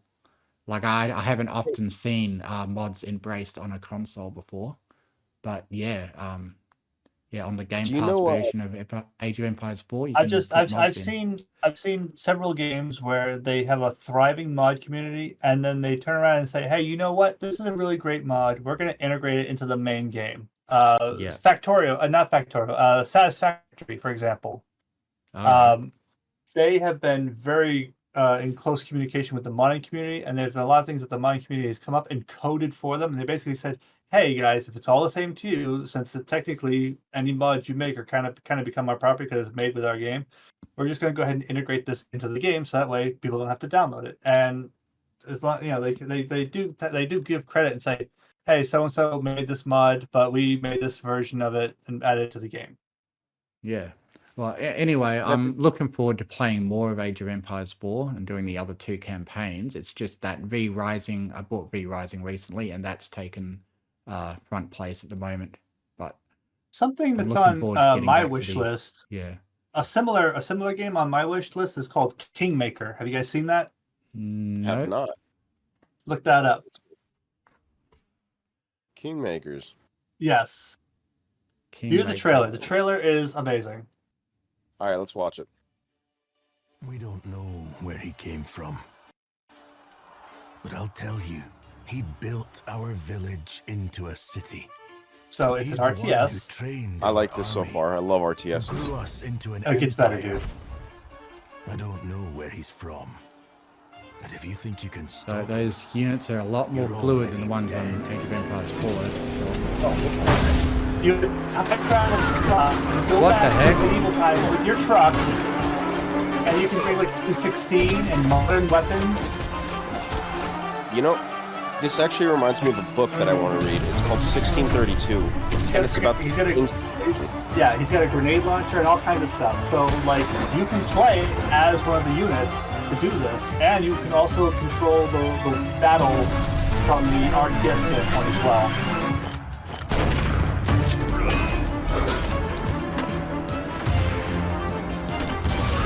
Yeah. Well, why is there suddenly modern weapons in this medieval setting? Because that's what the game is. That's the unique hook. That's what makes this game different. It's an RTS. That's interesting. Watching Yes, go it takes place in medieval times, but there's a splash of modern weapons. Are they time travelers or something? Yes! It's a, Cool. it's a time traveling pickup truck. fucking Apache, he gave goddamn. our people Dude, a future. it- I hope he can It's save rule his own. zero of video games. It looks like it's just fun. Yeah. Yeah. Like, imagine if you went back to medieval times with an M16 and oh, here we go. Right, maybe I'm you not could sure like what this is about. make a handicap for like veteran players versus newbies by having the veteran player play with just swords, while the newbies play with guns. Well, I'm pretty sure it's just a single player game, but I think I don't know, I have to scroll down, but I can't. I'm pretty sure it's just single player or it has online co-op. Oh yeah. But yes, Well, it's I on mean, my all wish right, list. that's different. That's different. Co-op is different than online, multiplayer, because multiplayer Yeah. can mean that you're going to play against. Like in Co-op seems to be cooperative. in Age of you play on Empires single- 4, you're literally doing a skirmish between different players and their bases, but it looks like this is more, a single player Yeah. experience. Maybe a bit like But I mean, Dynasty it Warriors. just looks like good fun. Like Mm. It I'm does. excited for it. It's on my wish list. This looks like a lot of fun. I'm going to add this to my wish list. This looks like a lot of fun. But like when I see like Ages of Empire, I'm like, yeah, that's cool and all, but check out Kingmakers. Yeah, I mean, gotta ask. Age of Empires 4 is very formulaic. It's, a classic RTS. But yeah, Yeah, no, Kingmakers okay, looks a lot more I don't want to call it. original. I wouldn't call it generic because they basically invented the genre. Hmm. Like I just got the re-release for Steam for Red Alert 2, Command and Conquer Red Alert 2. I was hoping that it was going to be like a remake with a graphical upgrade, like what they did with Dark Forces, Yeah. or there's other games that Just they've like before I forget, Yep. before we go off Age of Empires 4 completely, one of the cool things about the game is that it's got like a full-on high budget documentary. Like it's half a high budget documentary. So what happens is you start the game and it plays a cinematic that's like a documentary about medieval times. And then you start the first mission and it gives you a bit more of the documentary, and then you beat the mission and it gives you another documentary, and then it gives you some extras of documentaries about certain weapons, like it has a documentary about the crossbow. And basically what happens is as you play through the campaign, you're rewarded with these little documentaries, 10-minute long documentaries about different things. And like they're in 4K video and they're like high budget, and it's one of the cool things where you play through the missions and you're rewarded with these really cool documentaries. So yeah, I thought that's something that makes this a bit, original from other games, is how you're rewarded with these. Like you've actually got to download the 4K videos if you want them as a I was gonna say download. Final Fantasy does the same thing where it's got like really rudimentary gameplay with really beautiful cutscenes. And the thing with that though, I would say, is that like I can watch cutscenes on YouTube and I just would rather not have a bloated file size when I go to download it. Yeah, well that's Like why that's just me. Like if you enjoy it, I'm not trying to yuck anybody's referring yum. to. If I you mean, enjoy the it, normal download just has 1080p videos for the documentaries. And on my Xbox can't do 4K, but yeah, I just thought that was worth mentioning as something that's interesting in Age of Empires 4. So yeah, now we'll go on to other topics. Real quick, before we move on from this topic, I gotta ask: does Age of Empires have a sandbox mode? Because I remember I don't know how old. It's like called 4 or 5 at skirmish. this It's where point. you just build up a base It's from called skirmish. scratch, and other players, if you're going up against, in online matches, they'll build up a base from scratch too. The campaigns have a lot of missions where you start off with a lot. Whereas the normal game mode is skirmish, where you start off with nothing but like 2 villages, Basically, just have. you just start. Yeah, I was gonna say. Yeah. It's in the Okay, 'cause campaign. You I often remember start with a lot of stuff and certain special conditions. That's my memory of Age of Empires. Those are my memories of it. I must have played Yeah. Age of Empires 2 or something like that when I was really, a little chitlin. Yeah, it's got that. That's the I'm thinking multiplayer that's mode. what it was. The campaign's the single player mode. Okay. All right, what's Anyway, next on the agenda? Toasterside. What the heck is Toasterside? yeah. So that's a Toast game on the that I side? saw Shakes had played 5 minutes of, because I didn't see any other games in his recent games played, which is odd because he was playing Helldivers. So I don't know why Helldivers wasn't in his recently played. So did you want to tell us about Toasterside? Toasterside is spelled with a C, like regicide. All right. That makes sense when that came up. All right, so I played a demo. I saw this at the E3 demo, and the idea of it is that, and I didn't enjoy it. I played it for like 5 minutes. Okay. This is like a my game God. concept. Reminds me of Goat so the Simulator. idea, it kind of is. Okay, listen. This is a game that someone made like as a proof of concept, and the idea of it is that you have a grappling hook toaster that can grapple onto electronic things, and the idea of it is that you have a certain amount of time to get to your assassination target, and somewhere in the city, and I'm not sure what the map function is because it's not really showing it right now, but the idea of it is that you have to find the person that you're trying to kill and land in their bathtub. They're always going to be sitting in a bathtub. Oh, okay. Trying to electrocute them. So, and there's like, it's kind of like Hitman, where it scores you. Yeah, see, he's just going to be in a tub like that, and he's going to land in the tub. This is T-voting. Oh, Yeah, well, that's just it. Like, dude, like this game is barely a game. It's a game mechanic. All right, you have this toaster that can shoot a grappling hook at objects. I mean, to get the demo, I was just gonna get say the it's demo. free. I'm just gonna download the demo real quick, see if I can play it on stream. Sure. It's like, what? Oh, that's your free space. It's literally 157 megabytes. It's gonna finish in like 10 seconds. Yeah. No, Let's I saw one, the two, three, gigabytes. I'm like, no, it's not. Yeah. So this will take you no time at all. Go ahead and play it.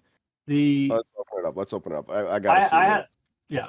I played the demo a couple times. well, this will be a first for the show, playing a game live. Yeah. Just Toasterside. Let's all right. let's The music's pretty good. I So guess you could okay, play it I for like 5 that. minutes. Oh, it won't take you 5 not? minutes. It's gonna take you like 2 minutes.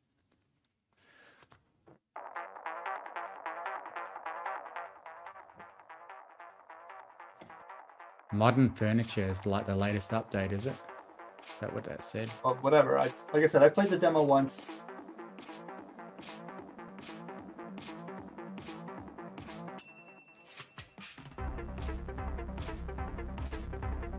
So yeah, you I'd can rather use the just play grappling on hook that to- computer. Well, you can use the grappling hook to connect to anything that's electronic, and now you're stuck. I fucked myself. Good job. Yeah. So just you can Okay, just We well- see restart how the level. good you are at video games. Yeah. Hey, piss off. I literally got stuck under a fucking bed. Like, what am I So supposed to do then? I thought it was very innovative for a game. You know, I thought it was a neat concept. I wanted to give it a try. I didn't. All right, so you're getting close to the bathroom, so you probably gotta hit to the ceiling actually. Oh, I see. Like you can, if you get, I think you can grapple To onto the the bed ceiling. again. Shit. Same exact All fucking right. play. So you can grapple onto the ceiling and swing, like from the light, for example. The ceiling lets you your best friend, you know. So there's the light, and then there's the top. Cool, you knocked it over. So, but like the camera is tricky. The field of view is very narrow, which I found to be very irritating, and the fact that the toaster itself will routinely get into your field of view. So there's your light fixture, and then there you go. Oh, you missed. messed it up. Try again. Yeah, but like I said, the camera is very finicky. You can grapple to the ceiling and then just swing in. Die. Now, Oh. so now. You suck. And this is the tutorial. Now, I don't feel bad because I struggled just as hard with this, and the Yeah. next one was even worse. No, It, I it feel like looks that- like it looks like a game journalist Being trying real to person here, play being the like, game. you know, real person. This is like a very dangerous situation, unless it's one of those fucking like new ones, EFID or whatever. Like, how the fuck? Why would you? let go. Why the? No, I know, but I'm saying like, why the hell would you have something? How did so you screw that up? Yeah. Why would you screw that up? Look at it. Put on a lip. Oh, there we go.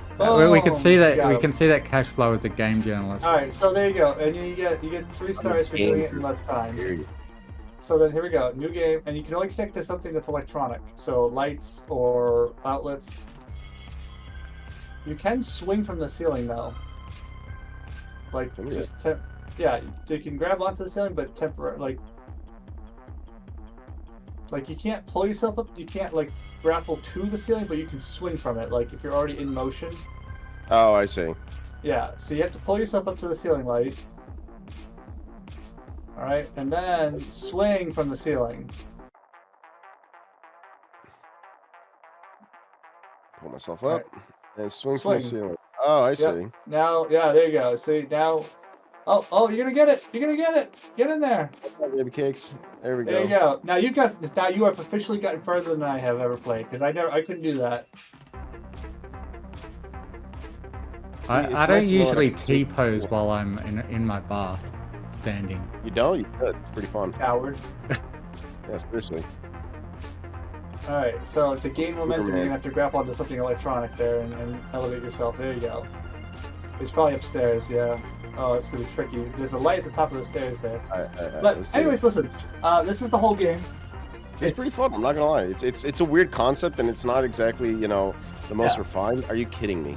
No, Are you this is freaking kidding me? literally someone just made this in like a day to be like, hey, here's an idea. You know, here's some cel shaded graphics and a toaster that has a grappling hook mechanic. Everyone loves grappling hooks. Grappling hooks are a great mechanic. I think most any game can benefit from a grappling hook. Yeah. Jesus Christ! I see what you mean by that freaking narrow. Yeah, and field so of view. Like, gee, oh my gosh. So, yeah, so eventually, I would say this game could benefit from having a quick bind or for a reset. You know, kind of like Super Meat Boy. Oh, there is. You press R. Yeah, so there you go. See, and now you're back here, and off you go. So I feel like this is definitely one of those things where like it gets easier with practice. Yeah, like see, now you're not in the right 100%. location for that fight. And you go back and play old levels to try to get 3 stars and whatnot. But I just think this is what I like to see, though. I like to see people who make video games. You know, this is somebody's first project. Like, it's experimental. It's, you know, it's not a game, but it's a great mechanic. And I think that a game could be made out of this. Like, maybe not necessarily a toaster. I think that's funny as it is, though. But you know, you think of like a full-size game where the assassin has a grappling hook. It may very well have started out like this. Like I think of a game like Ronin, for example, where you have a grappling hook in that game, but you also have like a katana and like a garrote, for example. That you can use for, like, it just started out with a simple singular game mechanic, and then the rest of the game gets built around it. Yeah. And I've always been a gameplay first person when it comes to game design. You know, like if you got a good game with good gameplay, you can write a story around it. You know, you got to figure out if the you've got story a of if why you've got a this story that toast you're, if you've got is sentient. now if you've got a story, well, no, if you've got a story that you want to tell and you try to turn it into a video game, odds are you're going to end up with like a visual novel, which is okay. There's certainly a market for that. So. But anyways, like I said, it's Anyway, yeah, there's just a couple things I want to go over before we end the show.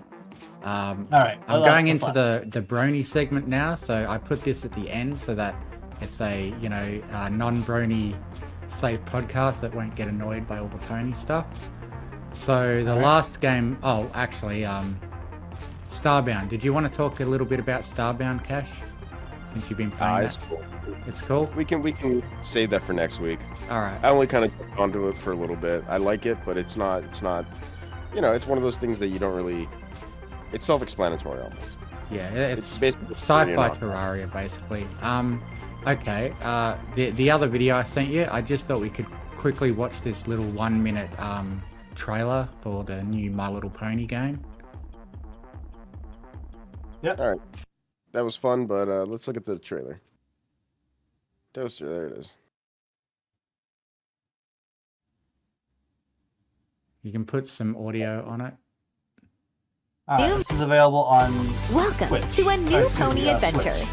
Probably We have a everything. new mystery to solve. A strange magic is turning the world upside down in Zephyr Heights. Every pony is here to save the kingdom. Play as Sunny, Hitch, Izzy, Pip, Zip, or Misty. Adventure with 1 or 2 players. I wonder if it's going to have like a fully explorable open world. Use the special abilities to No, stop it's the going to be locked in unstable somewhere. magic. It's going to be like, hey, you can explore this area, and there's going to be the equivalent of invisible walls. It kind of gives me the vibe of being like a, Mario 64 style Enjoy the collectathon. fun mini-games. It reminds me of A Hat in Time. That's what it reminds me of. You have to remember that this game is targeted Together, towards we its can do target it. audience, which Welcome is to not My pros. Little Pony, a Zephyr Heights mystery. Right. So, Which is so, actually pretty so 18 Sense- to 30-year-old money. males, right? That's its target audience. Yeah, 18 to 30-year-old males. That's exactly who would play this. Yeah, I'm a bit too wonder if old. it'll be I'm a okay. bit too old for My Little Pony. I'm 38, so. Anyway, I just thought that was, I'd get your comments on that, whether you're actually planning to play it. I'm not planning on playing it. I didn't play the first one. From what I heard, the first one was pretty Like it was shallow. 2 hours long. Yeah, 2 hours long Yeah. game. Wait. What's the first Barely one an called? episode of the show. I don't remember what the first one was called, but like it was just, A Maritime Welcome to Bay a new- Adventure. oh, Maritime Bay Adventure, and now this is Zephyr Heights Mystery.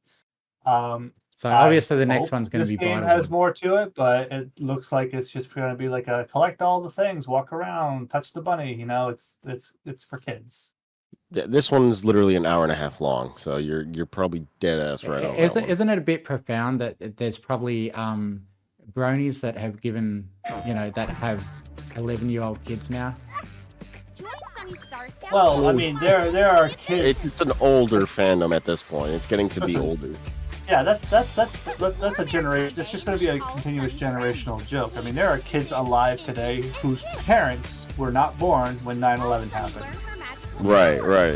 Like, You know, crazy. and It's that dissonance is just going to get worse. So you just kind of have to accept it and get over it. Friday celebration. it's just the march of time, man. It's just how it goes.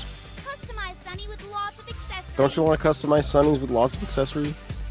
Yeah, it very much is a game for little kids.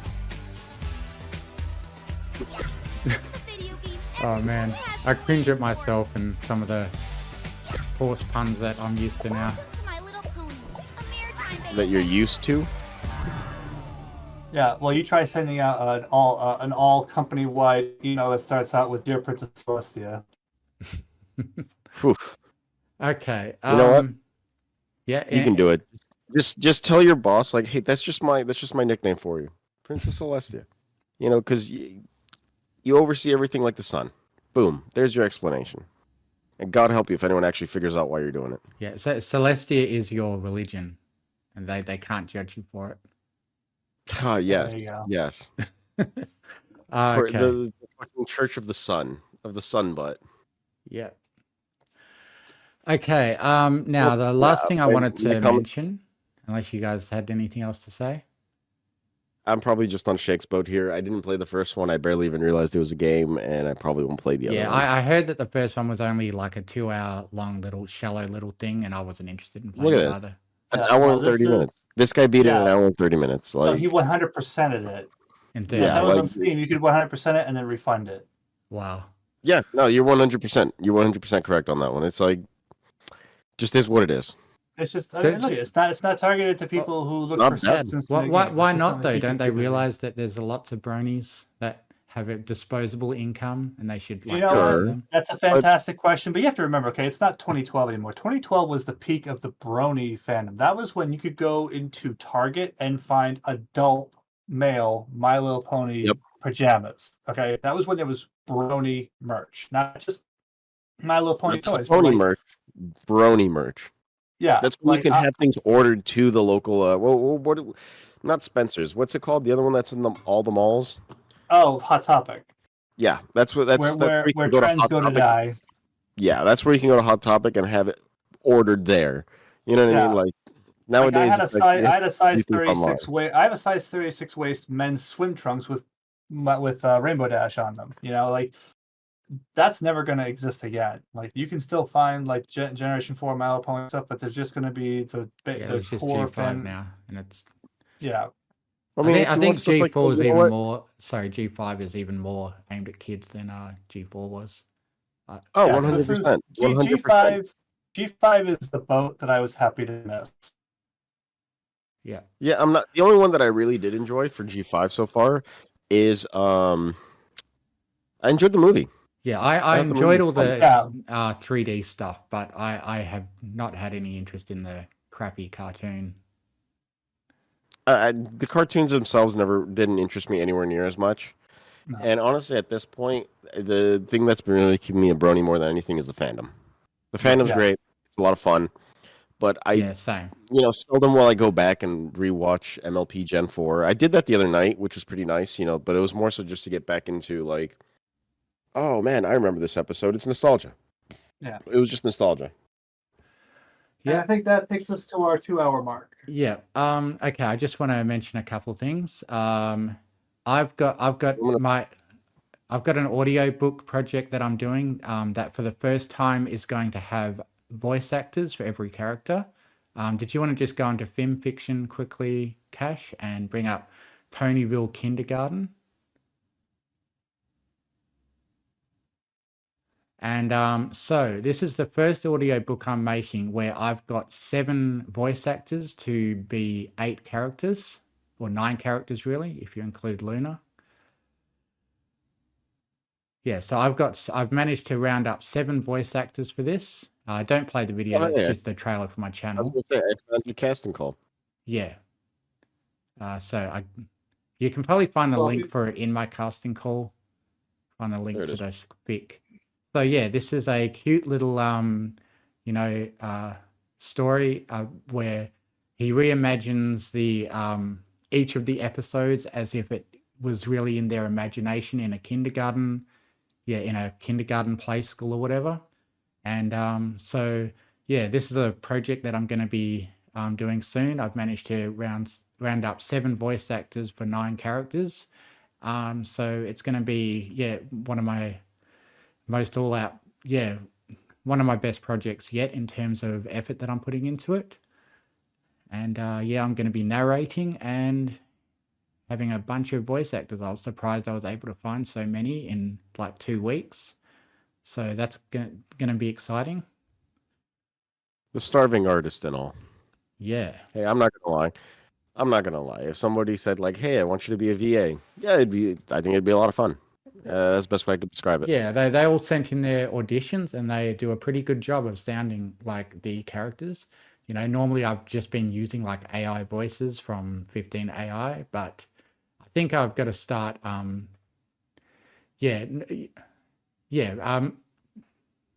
allowing people to participate in the process. You know, a lot of people are annoyed by AI things, so yeah, I just thought this would be a fun thing to do and have real people involved rather than just using AI voices like I have in the past. Yeah, Cash, I gotta say, you got a really good narrating voice, no homo. Thank you. I appreciate that.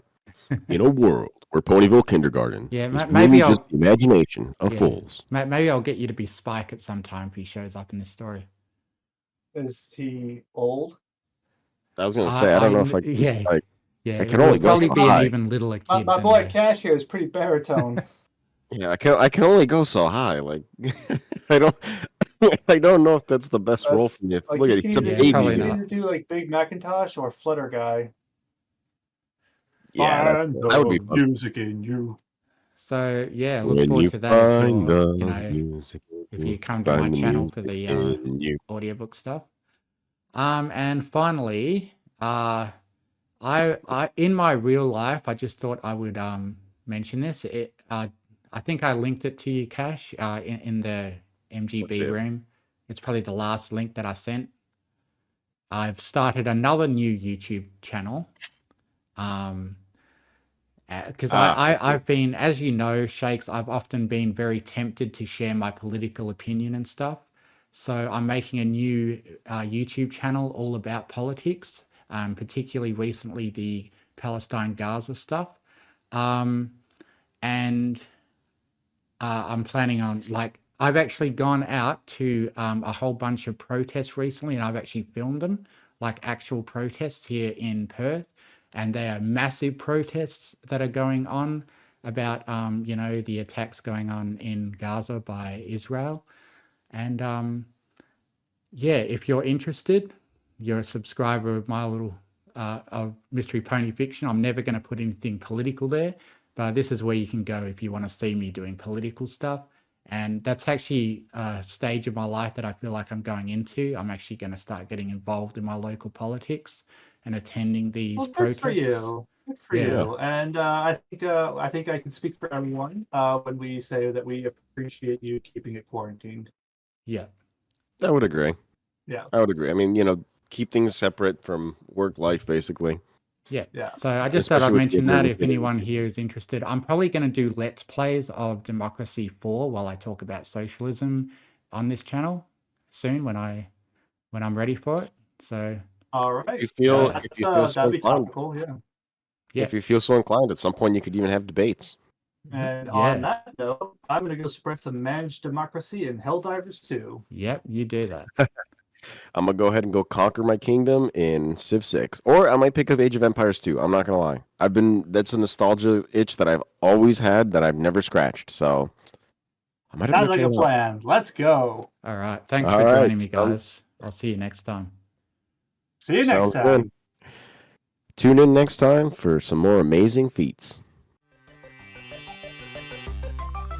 This is Andrew Tate, and you're listening to the Mystery Gaming Bros podcast. There are no men more alpha and masculine than these guys. They are who all men should aspire to be like. There is nothing more manly than being a fan of My Little Pony. It's what all the coolest guys I know do.